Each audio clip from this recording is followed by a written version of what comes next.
Assalamualaikum warahmatullahi wabarakatuh. Salam sejahtera bagi kita semua. Om Swastiastu. Namo Buddhaya, salam kebajikan, dan salam budaya. Dikisahkan di dalam pewayangan Jawa. Setelah selesai 12 tahun penderitaannya, Pendawa Lima dan Drupadi menetap di Wirata. Yudhistira telah mengirim surat ke Pancala untuk memberitahu Prabu Drupada bahwa Drupadi dalam keadaan sehat di Wirata dan memohon kedatangannya karena Drupadi sangat rindu kepada orang tuanya. Ketika Pendawa sedang berkumpul di istana bersama Prabu Matsyapati, dari langit turun Gatotkaca yang mendengar berita bahwa Pendawa berada di Wirata. Yudhistira meminta Gatotkaca untuk mengundang kedatangan Sri Kresna. Gatotkaca segera melesat ke udara menuju Dwaraka. Di Dwaraka, Sri Kresna sedang berbincang dengan Subadra dan Abhimanyu.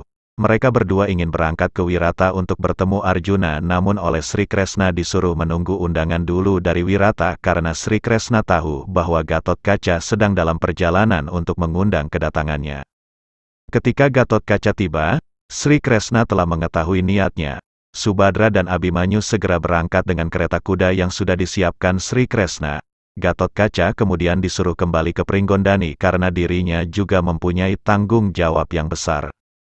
Setelah memberi instruksi kepada Sencaki sebagai pengganti Sri Kresna selama dirinya tidak di tempat, Sri Kresna pun melesat ke angkasa. Tak lama kemudian dirinya telah mengejar kereta kuda yang membawa Subadra dan Abhimanyu. Mendekati Wirata, Sri Kresna melihat kereta kuda dari Pancala. Ketika sampai di Wirata, kedatangan Sri Kresna disambut oleh para Pendawa. Oleh Sri Kresna diceritakan bahwa kereta dari Pancala sedang mendekati Wirata sementara Subadra dan Abhimanyu dalam perjalanan. Yudhistira bersyukur karena Drupadi dapat segera bertemu dengan orang tuanya. Sementara Arjuna bergembira karena dirinya kangen kepada Subadra dan Abhimanyu. Kereta kerajaan Pancala pun tiba dan tak lama kemudian datang kereta Subadra dan Abhimanyu. Semuanya disambut dengan hangat oleh Prabu Matsyapati. Prabu Matsyapati mengusulkan agar Abhimanyu dinikahkan dengan putrinya Utari.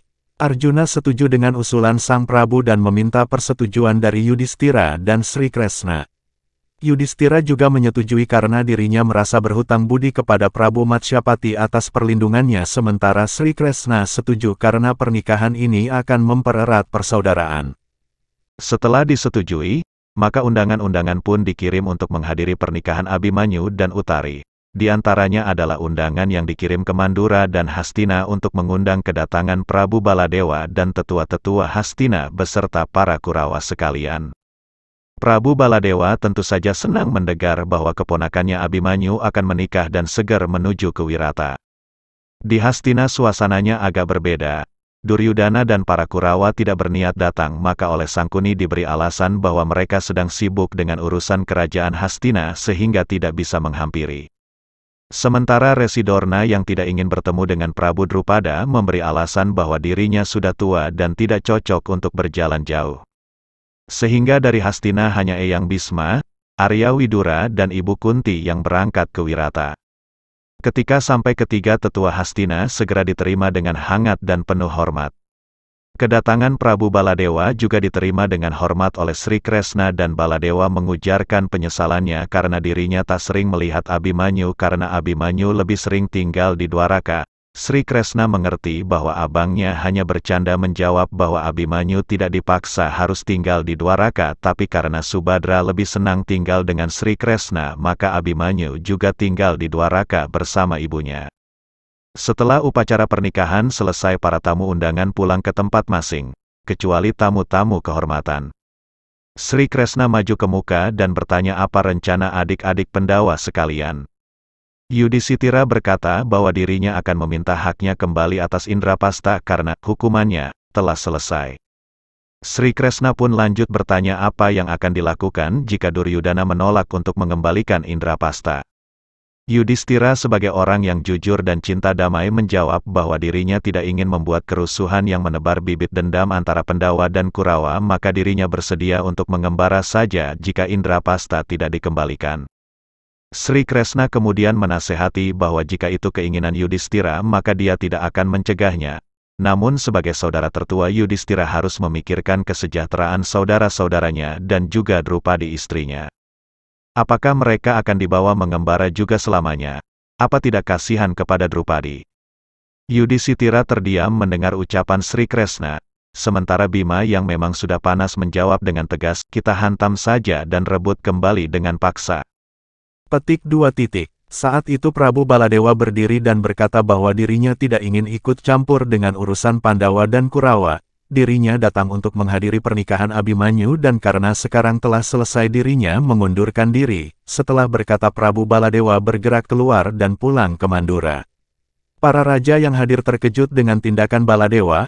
Prabu Drupada pun berkata bahwa jika Baladewa yang dalam keadaan seperti itu pasti dirinya tidak basa-basi lagi langsung menyerang Hastina. Sri Kresna yang paham sikap abangnya segera membela dengan berkata bahwa Baladewa orangnya jujur dan terus terang serta berpendirian untuk tidak ikut campur dengan urusan orang lain. Eyang Bisma kemudian menegahi bahwa sebaiknya masalah ini dibicarakan dulu kepada Kurawa di Hastina. Para Pandawa sebaiknya mengirim seorang duta untuk membicarakan masalah ini. Arya Widura kemudian berkata bahwa sebaiknya Sri Kresnalah yang diutus sebagai duta karena dirinya orang yang adil bijaksana dan juga pandai. Semua hadirin setuju dengan usul tersebut dan para Pandawa memohon kesediaan Sri Kresna sebagai duta Pandawa ke Hastina. Sri Kresna sebenarnya tahu bahwa tugasnya kali ini akan mengalami kegagalan karena di masa depan akan terjadi perang Baratayuda tetapi tetap menyanggupi karena tugasnya sebagai duta juga bagian dari rencana Dewata.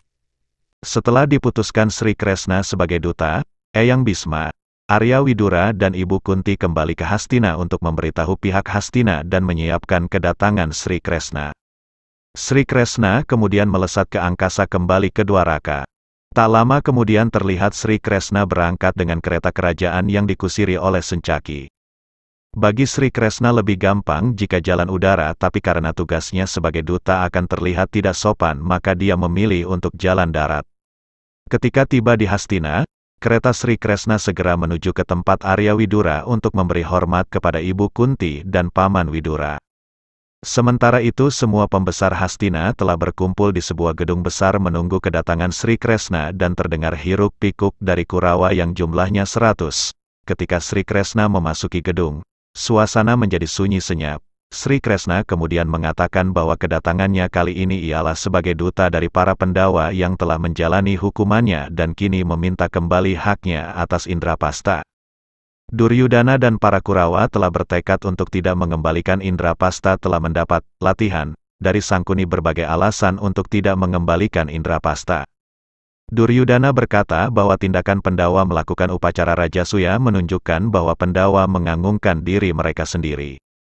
Sri Kresna menjawab bahwa Rajasuya itu bukan keputusan Yudhishthira melainkan merupakan kesepakatan raja-raja yang mengakui Yudhishthira sebagai raja yang arif bijaksana.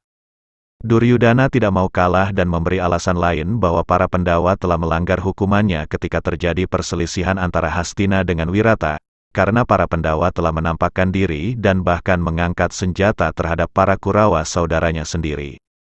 Sri Kresna membalas dengan berkata bahwa saat itu menurut hitungannya, para Pandawa sudah terlepas dari masa hukuman mereka dan mereka mengangkat senjata karena saat itu mereka sedang mengabdi di Wirata dan sebagai penduduk Wirata merupakan kewajiban mereka untuk mengangkat senjata demi membela negara.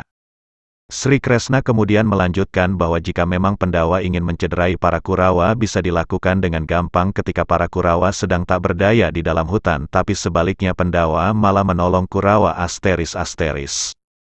Duryudana kemudian berkata bahwa para Pandawa semestinya menolong Kurawa ketika dalam kesulitan, tidak setelah mereka dipermalukan. Sri Kresna menjawab bahwa rimba itu sangat luas dan saat itu Pandawa sedang menjalani hukuman sehingga mereka sengaja menyingkir supaya tidak mengganggu para Kurawa yang sedang bersenang-bersenang. Duryudana kembali berkata, bahwa tindakan Pandawa merupakan bukti bahwa Pandawa menanggap diri mereka lebih baik daripada para Kurawa dan dalam hati mereka mentertawakan Kurawa yang sedang dalam kesusahan sehingga para Kurawa menjadi terhina. Eyang Bisma berusaha menengahi bahwa sebagai saudara sudah seharusnya saling membantu tanpa pamrih dan jangan menyimpan dendam antar saudara. Duryudana kemudian menjawab bahwa Eyang Bisma memang dari dulu lebih memilih Pandawa daripada Kurawa. Arya Widura yang kesal atas jawaban Duryudana berkata dengan keras, Duryudana, perkataanmu sudah keterlaluan dan bukan tindakan seorang raja. Aku tidak akan merestui semua tindakanmu. Dengan ketus Duryudana menjawab, saya juga tidak ingin restu dari paman. Melihat tindakan Duryudana yang melanggar norma-norma terhadap Bisma dan Widura, Sri Kresna bertanya terakhir kalinya apakah Duryudana akan mengembalikan hak Indrapasta. Duryudana menjawab, para Pandawa telah menghina keluarga Hastina terutama para Kurawa. Semua Kurawa telah bersepakat tidak akan duduk setingkat dengan para Pandawa dan tidak akan mengembalikan Indrapasta. Jawaban ini membuat Sri Kresna kesal dan berkata, Duryudana, para tetua di sini akan menjadi saksi atas perkataanmu. Perkataanmu ini harus kau pertanggungjawabkan di kemudian hari. Aku akan memberitahukan keputusanmu kepada Pandawa. Sri Kresna kemudian meninggalkan gedung pertemuan tetapi tidak langsung menuju ke tempat Paman Widura. Sri Kresna menuju ke sebuah taman di dalam istana Hastina. Sri Kresna kemudian berdiri di tengah taman itu. Tampak matanya bersinar tanda amarahnya yang telah memuncak. Kemudian muncul sebuah raksasa sebesar gunung yang merupakan Tiwikrama Betara Wisnu jika amarahnya tak tertahankan lagi. Kehadiran raksasa ini membuat seluruh Hastina gempar dan ketakutan. Para Kurawa dan Sangkuni mencari tempat yang gelap untuk bersembunyi di dalam gedung pertemuan. Sementara Resi Dorna juga merasa ketakutan dan tidak berani meninggalkan gedung. Sementara Eyang Bisma dan Arya Widura dengan tenang meninggalkan gedung pertemuan seakan-akan tidak terjadi apa. Kemudian karena juga keluar dari gedung pertemuan tanpa rasa takut, Tiwikrama juga membuat kegemparan di kahyangan. Para dewa menjadi khawatir dan segera turun untuk melihat Sri Kresna yang bertiwikrama. Betara Indra dan Betara Bayu berada di antara dewa yang turun dan Betara Bayu berkata kepada Betara Indra, Saudara Indra, kita harus melakukan sesuatu. Lihatlah angin panas akibat napas Tiwikrama. Betara Indra menjawab, entahlah, rasanya diriku tak dapat melawan kesaktiannya. Betara Bayu kemudian berkata, tidak ada kesaktian yang dapat melawannya, seluruh dewa yang ada di sini tidak akan dapat menghentikan Tiwikrama. Kita tidak boleh melawan dengan kekerasan tapi harus dengan kelembutan. Hanya Betara Dharma yang dapat menenangkan kemarahan Tiwikrama. Salah seorang dewa kemudian segera berangkat untuk menjemput Betara Dharma. Betara Dharma merupakan dewa kebijaksanaan dan kesabaran walau tidak sesakti Betara Indra atau Bayu. Tiwikrama hanya kembali menjadi Sri Kresna jika amarahnya telah hilang sehingga memerlukan aji kesabaran Betara Dharma. Setelah datang ke Mayapada dan menyaksikan Tiwikrama, Betara Dharma pelan-pelan mendekati Tiwikrama. Ketika dekat Betara Dharma memberi hormat kepada sang Tiwikrama. Tiwikrama menjawab dengan sebuah peringatan, Gur jangan dekat-dekat Dharma jika tidak ingin kucabik-kucabik tubuhmu. Betara Dharma dengan tenang menjawab, aku bukanlah musuhmu wahai Tiwikrama, bahkan aku bersedia membantumu untuk mengalahkan musuhmu. Sang Tiwikrama menjawab, aku tidak butuh bantuanmu untuk menghancurkan Kurawa-Kurawa sombong ini.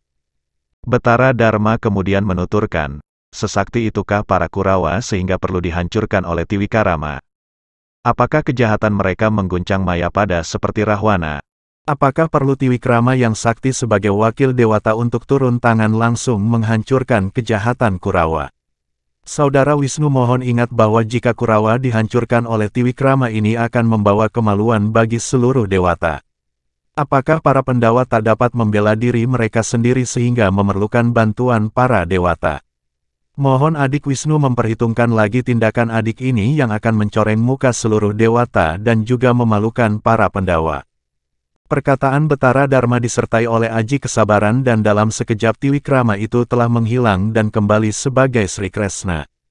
Sri Kresna kemudian bergerak menuju tempat Paman Widura dan setelah memberi hormat kepada Arya Widura dan Ibu Kunti naik ke kereta kudanya meninggalkan Hastina. Di tengah perjalanan, Sri Kresna meninggalkan Sencaki dan keretanya yang menuju ke Dwaraka sementara dirinya terbang menuju Wirata untuk menyampaikan berita kepada para Pandawa. Sekianlah akhir dari tugas Sri Kresna sebagai duta Pandawa dan juga pertanda dimulainya perang Baratayuda antara kebaikan dan kejahatan. Di awal hukuman Pandawa, para Kurawa masuk ke rimba untuk berpesta pora menghina para Pandawa. Namun mereka menjadi mabuk dan diserang oleh gerombolan raksasa. Para Kurawa dalam keadaan mabuk tidak dapat melawan raksasa-raksasa tersebut dan akhirnya diikat sementara para raksasa berpesta pora atas keberhasilan mereka. Saat itulah para Pandawa datang menolong para Kurawa dan membasmi gerombolan raksasa tersebut. Tanpa berkata apa-apa, para Pandawa melepaskan ikatan Sangkuni, Duryadana dan Dursanana. Para Pandawa kemudian melanjutkan hukuman mereka dibuang di dalam hutan.